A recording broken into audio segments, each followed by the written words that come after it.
Assalamualaikum warahmatullahi wabarakatuh, rekan-rekan netizen yang mengikuti acara sore hari ini. Ya. Baik, kami menjawab bahwa pada saat wabah COVID-19 ini, beberapa yang dilakukan oleh PLN, pertama mengenai yang utama adalah pencatatan meter. Ya. Kita tahu di bulan Maret ini pencatatan meter kita lakukan dengan rata-rata 3 bulan terakhir. Nah, rata-rata ini diambil tujuannya adalah dalam rangka kita menegakkan PSBB, ya, di mana goal kita adalah sesuai dengan program pemerintah untuk memutus mata rantai penyebaran wabah COVID-19. Ya, kita utama ke sana, ya. Bukan karena kita manja tidak mau bergerak menantang permasalahan tantangan di depan, ya, tapi karena kita menghindari atau memutus mata rantai tersebut. Ya, dan demi keselamatan para pelanggan kami yang kalau didatangi oleh petugas PLN, kita mencegah juga jangan sampai misalkan petugas PLN ada yang terkena, maka akan menular ke para pelanggan. Nah, kemudian selain daripada itu, kita tahu bahwa PLN dengan kondisi apabila ada gangguan kapanpun di tempat manapun, kita 24 hours, ya, 24 jam sehari, seminggu 7 hari, bahkan setahun 365 hari, kita siap anytime untuk melakukan perbaikan. Walaupun tempatnya berbahaya, daerah merah pun di COVID-19, kita tetap jalan. Artinya apa? Kita betul-betul memperhatikan pelanggan, melayani pelanggan dengan sebaik-baiknya, dan kita juga berjibaku terhadap permasalahan wabah tersebut. Jadi, pencatatan rata-rata itu bukan karena kami manja, tapi karena kami menjalankan PSBB yang dicanangkan oleh pemerintah. Itu utamanya, dan kemudian terhadap pelayanan pelanggan, kita memperhatikan protokol kesehatan. Ya, kita bentuk SOP-SOP bagaimana kita menangani atau melakukan pelayanan terhadap pelanggan. Kenapa naik? Ya, ini pertanyaannya ya. Ada 2 hal yang menarik, terutama untuk rekening bulan Juni, yaitu pemakaian Mei. Ya. Bahkan 3 hal. Yang pertama, karena WFH, work from home. Kita tahu work from home mulai bulan Maret, ya. Berarti larinya kepada rekening bulan April dan rekening bulan Mei. Ya. Pencatatan work from home tadi menyebabkan peningkatan konsumsi listrik bagi sebagian pelanggan rumah tangga. Saya sampaikan tidak semuanya rumah tangga mengalami kenaikan, ya. Sebagian mengalami kenaikan. Nah, kemudian kenapa naik? Karena work from home work from home ini kita ketahui bersama bahwa seluruh keluarga ada di rumah, ya, baik bapak dan ibu yang biasa di kantor, sekarang pada waktu work from home ada di rumah. Adik-adik kita yang sekolah itu juga ada di rumah. Kalau biasanya adik-adik kita yang sekolah maupun bapak ibu yang bekerja di kantor biasanya melakukan kegiatan di rumah, mungkin sore atau malam, menggunakan listrik kebanyakan di sore ataupun malam. Kalau sekarang pada waktu masa WFH, mulai pagi sampai siang, sore, malam, 24 jam ada di rumah. Sehingga pemakaian listrik, konsumsi listrik pun, yang biasanya hanya cuma berapa jam, sore sampai malam, ya, ini berlaku mulai dari pagi sampai malam. Nah, ini yang menyebabkan kita tidak merasa menggunakan konsumsi besar seperti biasa-biasa saja, padahal waktu pemanfaatnya panjang. Ya, itu data dari WFH. Kedua, kita ketahui bahwa di bulan Mei ini ada Ramadan. Ya, kami juga punya data pada saat Ramadan dibandingkan dengan bulan sebelumnya, dibandingkan dengan bulan-bulan sebelum Ramadan, terjadi kenaikan pemakaian konsumsi listrik. Karena apa? Kalau Ramadan, kita bangun lebih awal, melakukan kegiatan masak, lampu-lampu dinyalakan semuanya, artinya konsumsi listrik lebih panjang. Sehingga pemakaian konsumsi listrik pada waktu Ramadan bisa dipastikan akan terjadi kenaikan daripada bulan-bulan sebelumnya. Dan yang ketiga, akibat pencatatan yang rata-rata tadi, ya, kita ketahui misalkan di bulan April dicatat rata-rata. Dasar pemakaiannya adalah berdasarkan 3 bulan sebelumnya yang belum mengalami work from home, belum dilakukan work from home. Pada saat bulan April ada work from home, ada kenaikan pemakaian konsumsi listrik yang tidak dirasakan.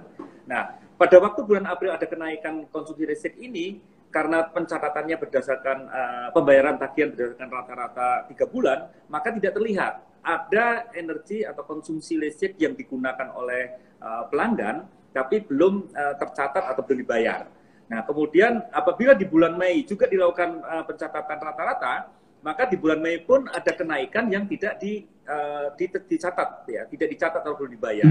Pada waktu bulan Juni dicatat sesungguhnya, maka di bulan Juni sudah naik work from home, kenaikan daripada rata-rata sebelum COVID, ditambah lagi ada KWH yang belum dicatat, belum dibayar di bulan April dan Mei, ditumpukan ke bulan Juni. Ini yang menyebabkan pembengkakan atau lonjakan tagihan listrik.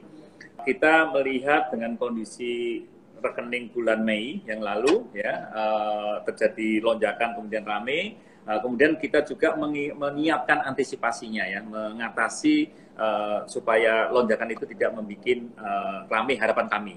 Sehingga kami mempunyai policy bahwa KWH yang tidak tercatat akibat pencatatan rata-rata tadi di bulan rekening Maret dan rekening April dan Mei itu bisa diangsur sebanyak 3 bulan, yaitu dengan cara rumusan kami punya perhitungannya, perkiraannya adalah 60% dari kenaikan itu dicicil selama 3 bulan mulai bulan depan, sementara 40% dari kenaikan dibayarkan di bulan Juni ini.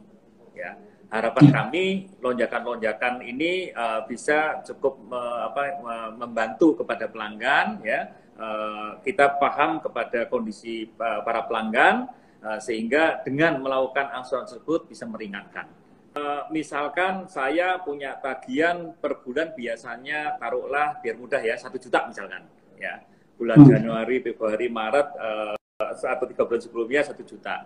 Pada waktu saya dicatat meter, berdasarkan dengan rata-rata, maka saya membayar 1 juta juga, ya, oke. Padahal contohnya di bulan pemakaian di bulan Maret, ya, atau rekening April, saya bayarnya 1 juta karena rata-rata sebelumnya 1 juta.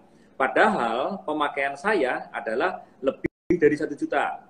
Taruhlah 1.600.000 misalkan, ya. 1.600.000. Maka kelebihan 600.000 ini, ya, akan dibayarkan 40%-nya dibayarkan di bulan Juni, ya. Misalkan dari pemakaian di bulan Mei, ya, untuk rekening Juni, ya, saya biasa pakai 1 juta, kemudian tercatatnya karena tercatatnya 1 juta, saya bayar 1 juta. Padahal seharusnya 1.600.000 misalkan. Maka yang saya bayar bulan Juni adalah 1 juta ditambah 40% kali kenaikannya tadi, kali 600.000 sama dengan 240.000, ya. Berarti di bulan Juni saya membayar 1.240.000, ya. Sisanya 360.000. Nah, jadi pemakaian saya di bulan Juli apa adanya berapa, nanti ditambah 120.000 untuk bulan Juli, Agustus, dan September. Jadi kami punya posko pengaduan, ya. Kemudian di kontak center 123 juga kami siapkan segala data, ya. Sebenarnya pelanggan kalau menanyakan kepada posko, kepada PLN kontak center 123, kami punya data. Ketika disampaikan ID pelanggan, maka kami bisa melihat riwayat pelanggan tersebut. Kami punya kapan dicatat meternya, ada fotonya juga, kemudian ada data pencatatan di tiap bulannya. Di situ kami bisa menjelaskan. Yang lebih gampang lagi bagi pelanggan adalah pelanggan bisa melihat bacaan meter di rumah, ya, karena PLN merupakan perusahaan yang betul-betul transparan hal tersebut. Meter kami ada di pelanggan, jadi pelanggan bisa setiap saat melihat berapa sih pembacaan meter di rumah para pelanggan. Kemudian pelanggan juga bisa ngecek berapa sih pemakaian kami, ya, melalui website PLN, ya, website PLN, atau nanya ke 123 berapa pencatatan stand meter kami, ya, dan juga bisa nanti download PLN Mobile. Di PLN Mobile kita bisa memasukkan ID pelanggan dan akan muncul berapa stand meter yang ada untuk pelanggan tersebut.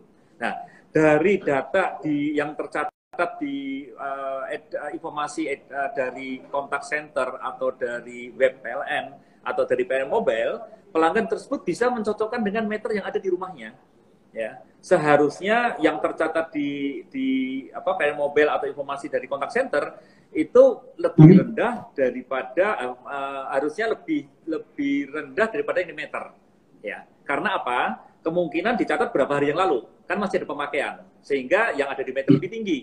Kalau ternyata dicek di meter para pelanggan nilainya lebih rendah daripada yang diinformasikan oleh kontak center atau data di PLN Mobile dan sebagainya tersebut, silakan protes ke 123 karena nanti akan kita cek dan kalau memang salah kita koreksi, kan gitu ya. Kami berusaha untuk menjelaskan lewat 123 dan dari posko kami pun juga aktif melihat keluhan-keluhan pelanggan baik dari medsos dan sebagainya. Kami cari kontak personnya dan kemudian kami hubungi pelanggan tersebut, kita jelaskan sejelas-jelasnya dengan data yang ada. Kalau masih kurang jelas, kami datengin ke pelanggan tersebut. Rumah saya kosong kok naik, kami cek Pak. Kami cek ke lapangan, kita lihat datanya yang ada, rupanya kosong, ya. Tapi berapa waktu kemudian diisi, ya kayak contohnya kos-kosan, kontrakan dan sebagainya. Sebelumnya kosong, apalagi pas rata-rata diambil bulan-bulan sebelumnya kosong, ya. Sehingga catatan pada waktu pas berdasarkan rata-rata nilainya rendah. Nah, kemudian setelah berikutnya bulan berikutnya tidak kosong lagi, ya akibatnya membengkak. Ada yang sampai 10 kali lipat. Setelah kami cek data, sebelumnya ada pernah kosong, kemudian pada waktu pencatatan pas COVID ini, penghuninya bertambah, dan pada waktu dicatat betul-betul, KWH-nya memang saja tinggi. Setelah kami jelaskan, mengerti para pelanggan tersebut, dan menerima. Ya. Intinya gini, intinya PLN tidak akan menambah tidak akan cheating, tidak mungkin menaikkan tarif listrik, karena tarif listrik itu ditetapkan oleh pemerintah dan persetujuan DPR, sehingga apabila kita menaikkan tarif listrik tanpa persetujuan atau dari sisi PLN sendiri, maka ini tidak mungkin terjadi. Ada pengawas yang banyak yang ngawasin kami, ya auditor ada dari BPK, BPKP, ya bahkan kejaksaan ataupun KPK pun bisa memantau kami dan mengarahkan kepada kami supaya kami juga sesuai dengan rel yang benar. Tidak ada yang dirugikan, ya. Kalau ada pelanggan yang memang kelebihan bayar, maka pada tagihan berikutnya kita kurangi. Ya. Kita misalkan ada juga yang mengalami penurunan, taruhlah menurun ketika dicatat apa adanya ternyata lebih rendah, ya. Maka akan kita kembalikan. Kita kembalikan dengan tagihan berikutnya kita perhitungkan. Ini kan pemberitahuan Pak. Kami punya billingnya, invoice-nya, di situ kita sampaikan tagihan Anda sekian karena kemarin kelebihan bayar, maka kita remunerasi sekian. Kita kembalikan ke restitusi sekian. Demikian. Kita clear, kita transparan. Ya. Bahkan pada waktu pas kenaikan, pada waktu nanti cicilan pun kita juga sampaikan tagihan Anda sekian, 40% dibayar sekarang, yang 60% diangsur selama 3 kali untuk bulan depannya. Bulan depannya tambahan yang berapa tadi? 20%, yang angsuran per bulan kan 20% ya, itu dicantumkan juga di invoice atau billing kami. Kita sampaikan juga, kita transparan pada pelanggan. Kami sebagai perusahaan publik siap menerima feedback apapun untuk kebaikan, untuk kemajuan pelayanan kami. Ya, itu yang pertama. Sehingga apapun keinginan pelanggan, apapun mungkin pertanyaan, kritikan pelanggan, itu suatu hal yang positif bagi kami untuk lebih memperbaiki pelayanan PLN. Sejauh ini kepada kontak center kami 123, ya, itu sudah disiapkan data-data kepada setiap edi pelanggan. Ya. Jadi sejauh ini apabila pelanggan menanyakan permasalahan pelanggan tersebut dengan menyampaikan ID pelanggan, ya, itu datanya lengkap. Ya. Kalau misalkan ada didapat data yang kurang lengkap, bisa kontak centernya, bisa kontak personnya disampaikan kepada kami dan kami akan hubungi langsung. Kami juga ada posko pengaduan yang langsung proaktif menghubungi pelanggan-pelanggan tersebut. Intinya kami akan menjelaskan sejelas-jelasnya kepada pelanggan dan setransparan-transparannya kepada pelanggan. Ya. Mungkin bisa disampaikan kepada para pelanggan yang merasa belum puas, ya, nanti bisa melalui Bang Heri juga bisa, ya, atau bisa langsung kontak memberikan informasi kepada kontak person PLN, ya, nanti melalui Bang Heri, nanti akan kami follow up, kami kontak pelanggan-pelanggan tersebut. Ya, bahwa tidak semua pelanggan mengalami kenaikan, ya, dari tadi data yang ada berdasarkan data yang ada itu bahkan ada yang mengalami turun, mengalami penurunan, ya karena mungkin memang menghemat, ya menghemat artinya walaupun di rumah mungkin menyalakan AC pada waktu dibutuhkan, kalau tidak dimatikan. Kalau kita menggunakan secara memperhatikan hal tersebut, tentunya kita juga bisa memanage pemakaian konsumsi listrik kita. Tidak semua naik kok di pelanggan rumah tangga. Ya, terbukti dari total semuanya ada yang naik tinggi, ternyata kenaikannya total semua cuma 1,8%. Artinya ada yang naik, ada yang turun, ada yang tetap. Ya. Dan jumlah yang naik itu sebenarnya nggak besar, nggak banyak. Ya. Program diskon 100% untuk rumah tangga 450 dan diskon 50% untuk pelanggan 900 VA, ya, itu adalah program stimulus dari pemerintah. Di mana pemerintah memberikan program tersebut, menugaskan kepada PLN untuk melaksanakan. Selisih pendapatan PLN, maksud saya adalah kehilangan pendapatan PLN dari diskon tersebut diganti oleh pemerintah. Ya. Bahkan setiap bulan, misalkan di bulan April, perhitungan di April, di bulan Mei kita tagihkan kepada pemerintah. Ya, rutin.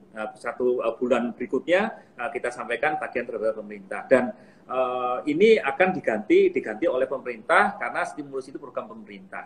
Jadi untuk pelanggan-pelanggan yang stimulus tadi akan diganti oleh pemerintah dan PLN tidak berusaha mencari penggantinya karena sudah diganti oleh pemerintah dan itu program bagus dari pemerintah. Dan kemudian yang kedua penjelasan lagi, PLN juga tidak mungkin menaikkan tarif listrik, ya. Tidak mungkin menaikkan tarif listrik tanpa izin atau tanpa tanpa dari pemerintah, ya.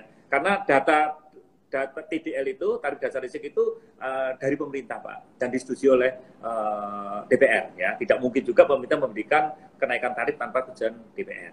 Kira-kira beberapa waktu lalu tidak hanya COVID ini pun banyak kejadian di mana kita tidak bisa melakukan pencatatan. Karena apa? Karena kadang pagar ditutup, dikunci, kita nggak bisa lewat, nggak bisa melihat. Kan nggak mungkin juga petugas PLN manjat pagar, melewati terus mencatatkan. Sehingga hal-hal seperti ini menjadi kendala tantangan kami, ya. Kemudian kadang-kadang ada, mohon maaf, ada binatang peliharaan yang mungkin kelihatan galak sehingga petugas PLN tidak berani masuk untuk mencatat meter. Nah, hal-hal yang kemungkinan terjadi di mana pelanggan di mana catat meter tidak bisa tenaga kerja catat meter tidak bisa mencatat meter di pelanggan, mohon bisa ditulis, bisa kan KWH meter stand sekian. Nah, bisa dicatat dari luar pagar, tenaga kerja catat meter ini bisa mencatat. Ya. Kami juga menerapkan bahwa setiap billman atau catat meter tadi, tenaga catat meter menggunakan foto, Pak. Jadi tidak bisa nembak. Angkanya di rumah nggak dicatat, ditembak, dimasukkan angka pembacaan meter di bulan X sekian, di bulan Y sekian, itu tidak bisa terjadi, tidak terjadi. Karena catat meter tersebut dia memfoto, di foto itu terdapat GPS, ya, akan kelihatan di mana posisinya, tanggalnya juga akan kelihatan. Dari foto itu harus terlihat angkanya, standnya. Nah, kemudian baru dicatat angkanya berapa, masuk ke program kami, aplikasi itu masuk tersimpan di server kami. Sehingga setiap saat pelanggan bisa melakukan ingin tahu bagaimana data pemakaiannya berdasarkan aplikasi tersebut. Kita bisa nampak terlihat pemakaiannya di pencatatan di bulan Januari berapa, fotometernya ada, di bulan Februari seperti apa, fotometernya juga ada, dan seterusnya.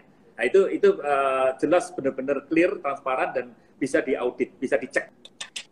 Tadi lewat situs, lewat PLN Mobile juga bisa. Ya, di situs dan PLN Mobile akan nampak berapa meter yang tercatat di tiap bulannya, akan terlihat di situ. Ya. Dan nanti kalau seluruh pelanggan PLN mendownload aplikasi PLN Mobile, maka pelanggan PLN tersebut akan mudah sekali akan melihat, bisa melihat berapa tagihannya, berapa pembacaan meternya. Nah, ini bisa menjadi cross check juga kalau ada suatu hal yang ternyata terlihat kok aneh, seperti pencatatannya nggak benar, segera laporkan kepada 123. Harapan kami semakin lama semakin bagus pelayanan kami kepada pelanggan. Seluruh feedback dari pelanggan akan kami gunakan, bagi kami dari pelanggan akan kami gunakan untuk perbaikan kami ke depan semakin baik, dan semakin baik. Pelanggan dengan 24 jam tadi saya sampaikan, 24 jam sehari, seminggu 7 hari, setahun 365 hari, demi pelanggan, anytime 24 hours kami siap. Ya, pasokan yang cukup, bahkan apabila apa yang dideklar kami terhadap tingkat mutu pelayanan ternyata tidak sesuai target, maka PLN akan membayar penalti, ya, seperti kita ketahui bersama. Dan penalti itu pun akan diberikan sebagai hak pelanggan.